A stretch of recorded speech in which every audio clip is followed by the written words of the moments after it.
Okay.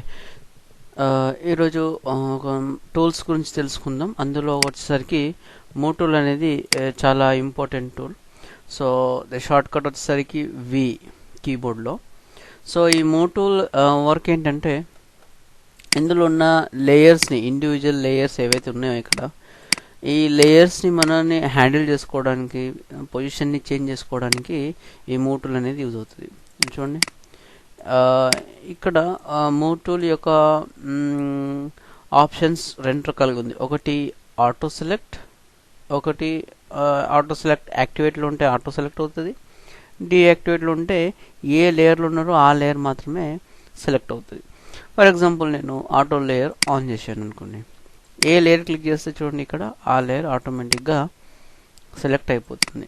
ఒకవేళ నేను blue layer click చేసి గ్రీన్ లేయర్ మీద క్లిక్ చేసి డ్రాగ్ చేసిన అనుకోండి, ఆటోమేటిక్గా అది చేంజ్ అయిపోయి గ్రీన్ లేయర్ని సెలెక్ట్ చేస్తుంది. సో నా మౌస్ అంటే నా మూవ్ టూల్ దాని మీద వెళ్ళంగానే క్లిక్ చేసి డ్రాగ్ చేయడానికి ఈ టూల్ అనేది మంచిగా యూజ్ అవుతుంది. అయితే ఒకవేళ నేను ఆటో సెలెక్ట్ని డీయాక్టివేట్ మీన్స్ డిజేబుల్ చేసిన అనుకోండి, అప్పుడు నేను గ్రీన్ మీద క్లిక్ చేసినా కూడా గ్రీన్ కదలదు, బ్లూ మీద క్లిక్ చేసినా బ్లూ కదలదు. ఏ లేయర్ మీద ఉంటానో, కరెంట్ లేయర్ ఏదైతే ఉందో ఆ లేయర్నే మాత్రమే పొజిషన్ చేంజ్ చేస్తుంది. ఒకవేళ నేను ఇక్కడ గ్రీన్ లేయర్ క్లిక్ చేసినా కూడా ఇప్పుడు ఈ రెడ్ కలర్ లేయర్ మూవ్ కాదు, గ్రీన్ లేయర్ మాత్రం మూవ్ అవుతుంది. ఎందుకంటే ఆటో సెలెక్ట్ లేయర్ అనేది డిజేబుల్ మీన్స్ డీయాక్టివేట్ అయి ఉంది కాబట్టి. ఓకే, ఇక్కడ ఆటో సెలెక్ట్ ప్రతిసారి యూస్ కాదు. ఎందుకంటే ఫర్ ఎగ్జాంపుల్ నేను ఒక లేయర్ మీద ఇంకో లేయర్ ఉన్నాను అనుకోండి, ఇప్పుడు నేను గ్రీన్ కలర్ లేయర్ సెలెక్ట్ చేసుకొని జరుపుకోవాలనుకోండి, ఆటో సెలెక్ట్ లేయర్ ఆన్ చేసి గ్రీన్ జరగదు. ఎందుకంటే టాప్ లేయర్ అంటే అన్నిటికంటే టాప్ లేయర్ ఏదైతే ఉందో ఆ లేయర్ని మాత్రమే ఇది సెలెక్ట్ చేస్తుంది. ఒకవేళ నేను గ్రీన్ కలర్ పైన పెట్టిన అనుకోండి, ఇప్పుడు చూస్తే గ్రీన్ కలరే తీసేసుకుంటుంది.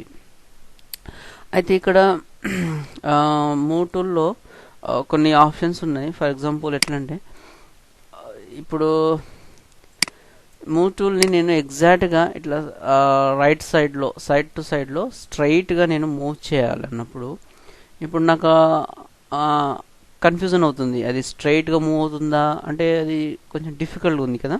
అప్పుడు ఏం చేయాలంటే కీబోర్డ్లో షిఫ్ట్ హోల్డ్ చేసుకోవాలి. ఓకే, షిఫ్ట్ యూజ్ చేస్తూ ఇప్పుడు నేను డ్రాగ్ చేసిన అనుకోండి, ఆటో సెలెక్ట్ రిమూవ్ చేసేసి ఓకే సెలెక్ట్ ది లేయర్. ఇప్పుడు ఏం చేయండి, మూవ్ చేయండి షిఫ్ట్ పట్టుకొని, ఎగ్జాక్ట్ స్ట్రైట్గా వెళ్తుంది. నా మౌస్ కొంచెం అటు ఇటు అయినా కూడా ఆబ్జెక్ట్ మాత్రం స్ట్రైట్గా వెళ్తుంది షిఫ్ట్ యూజ్ చేస్తే. షిఫ్ట్ యూజ్ చేయకపోతే మనం ఇష్టం వచ్చినట్టు పొజిషన్ని చేంజ్ చేసుకోవచ్చు. షిఫ్ట్ యూజ్ చేసుకుని కొంచెం మనం అప్ అండ్ డౌన్ వెళ్ళినాం అనుకోండి, కొంచెం 40 degrees 50 degrees స్ట్రైట్గా వెళ్ళిపోతుంది. ఎక్దమ్ స్ట్రైట్గా పైకి వెళ్ళినాం అనుకోండి, చూడండి. ఓకే, సో షిఫ్ట్ యూజ్ చేయడం వల్ల ఇది ఒక ప్లస్ పాయింట్ ఉంది. నెక్స్ట్ ఆల్ట్ అనే బటన్ ఏది ఉందో, ఆల్ట్ యూజ్ చేస్తే ఏమవుతుందంటే, ఈ లేయర్ సెలెక్ట్ చేసాం కదా గ్రీన్ కలర్ని, ఆల్ట్ క్లిక్ చేస్తే చూడండి అక్కడ ఆటోమేటిక్గా డబుల్ యారో వచ్చేస్తుంది. అంటే ఇప్పుడు ఏమవుతుందంటే అది ఇంకోటి కాపీ కూడా తీసేసుకుంటుంది ఆల్ట్ క్లిక్ చేస్తే. లేయర్ మీద కూడా ఆల్ట్ క్లిక్ చేసినాం అనుకోండి, క్లిక్ చేసి కిందికి లాగినాం అనుకోండి, ఆటోమేటిక్గా ఇంకో లేయర్ ఇక్కడ కూడా వచ్చింది. కాకపోతే పొజిషన్ చేంజ్ కాదు. ఇక్కడ స్క్రీన్ మీద చేస్తే, వర్క్ ఏరియా మీద చేస్తే పొజిషన్ చేంజ్ అవుతుంది, లేయర్లో చేస్తే పొజిషన్ చేంజ్ కాకుండా వస్తుంది. అండ్ ఇంకోటి కీబోర్డ్ షార్ట్ కట్ ద్వారా కూడా నేను ఏదైనా చేయాలంటే కంట్రోల్ జే అని అన్నాం అనుకోండి, ఆటోమేటిక్గా చూడండి ఇక్కడ ఇప్పుడు రెడ్ కలర్ లేయర్ని కంట్రోల్ జే అని యూస్ చేసిన అనుకోండి, ఆటోమేటిక్గా layer red colour layer copy అని వచ్చేసింది. చూడండి ఇక్కడ ఓకే గ్రీన్ ఆల్రెడీ. ఇప్పుడు గ్రీన్ కలర్ లేయర్ క్లిక్ చేయాలంటే దీని మీద ఏం చేయాలి, రైట్ క్లిక్, ఇవ్వండి green copy, right click green copy 2 ఇది.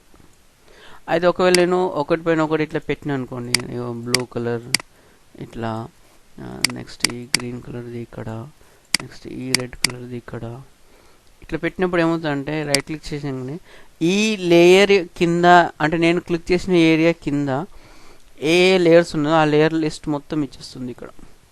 అప్పుడు నేను రెడ్ అని అనుకోండి, ఆ రెడ్ కలర్ ఏరియా ఆటోమేటిక్గా సెలెక్ట్ అయిపోతుంది.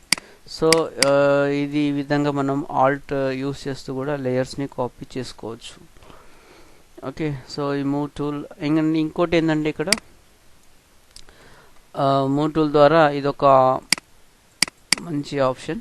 ఆల్ట్ యూస్ చేస్తూనే చాలా ఈజీ ఆప్షన్స్, అంటే ఎలాంటి షార్ట్ కట్ కీస్ యూస్ చేయకుండా డైరెక్ట్ ఆల్ట్ పట్టుకుని డ్రాగ్ చేస్తూ ఉంటే డూప్లికేట్స్ వస్తూనే ఉంటాయి. సో ఇది మనకు ప్లస్ పాయింట్ ఉంది ఇక్కడ. అండ్ ఇక్కడ షార్ట్ కట్ కీ ద్వారా కూడా కంట్రోల్ జే యూస్ చేసినా కూడా షార్ట్ కట్ కీ ద్వారా ఒక లేయర్ని డూప్లికేట్ చేసుకోవచ్చు. ఓకే, సో నెక్స్ట్ మళ్ళీ మనం ఇంకో దాంట్లో వేరే టూల్స్ గురించి తెలుసుకుందాం.